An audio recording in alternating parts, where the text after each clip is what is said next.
This video presents the shoe shop lacing technique for the biceps knotless suture in arthroscopic rotator cuff repair. Author's disclosures are presented here and available online. In order to obtain an optimal on top of the mountain view of the rotator cuff, the arthroscope is directed towards the mid-lateral portal.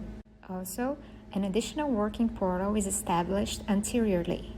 The tear pattern and the mobility of the rotator cuff are assessed with a tissue grasper, while any remaining soft tissue that obstructs visualization or limits mobility is excised.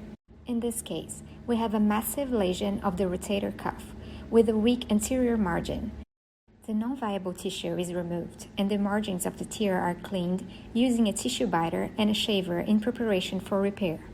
Care should be taken to assess if the length of the interarticular biceps stump is sufficient to facilitate the shoe shop lacing technique.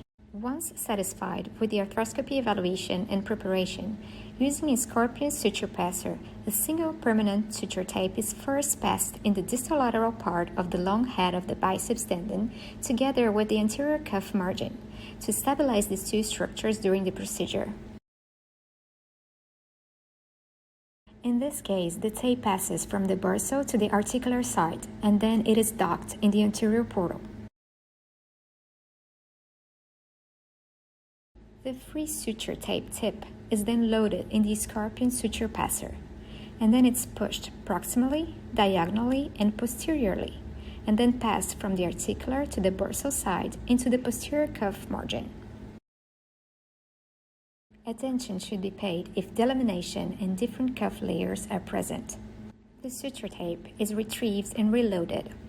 The scorpion suture passer is reintroduced and pushed towards the medial aspect of the biceps and the anterior cuff margin. It must be rotated to allow the suture tape passage from bursal to articular side.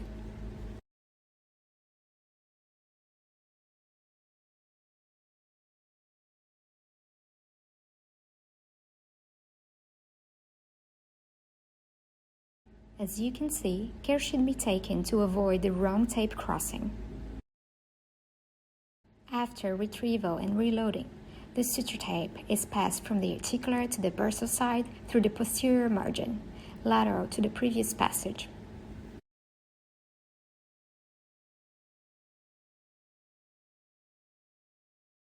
These steps are then repeated sequentially, allowing the running suture tape to create a convergence repair of the rotator cuff with the incorporation of the long head of the biceps tendon. As you can see, care should be taken to avoid the wrong tape crossing. Again, attention should be paid if delamination is present, to catch all the layers of the cuff while passing the suture. At the end of the passage, the suture tape exits from the posterior margin of the tear and is retrieved in the anterolateral portal. The anterior tip of the tape is retrieved through the anterolateral portal from the anterior portal, where it was initially docked. Throughout the procedure, care should be taken to prevent the suture limb from becoming locked. Traction is now applied to both suture limbs to close the side-to-side repair. When the margins are satisfactorily converged, the two suture tape ends are positioned with the suture grasper through the anterolateral portal onto the greater tuberosity to evaluate the appropriate excursion and tension of the rotator cuff for anchor placement. A starter awl is impacted with the mallet in the desired position for the anchor. At this point, the tenotomy is performed and the proximal part of the long head of the biceps tendon is released for the final stage of the procedure. The greater tuberosity footprint is then debrided to eliminate any lingering soft tissue. And an arthroscopic burr is employed to create a bone bed in the defined position, approximately 5 mm from the articular rim. Finally, the two suture limbs are loaded into the eyelet of a 5.5 mm Swivelock C suture anchor. The eyelet introducer on the anchor is inserted into the hole until the bottom of the anchor is flush with the bony surface. Each limb of the suture tape is manually tensioned under direct visual control, and the suture anchor is then fixed into place. The remaining tapes are cut, and the solidity of the repair is finally evaluated. This is the final construct with an optimal side-to-side repair right tension, and good tendon-to-bone contact. The articular view demonstrates again the complete repair of the lesion.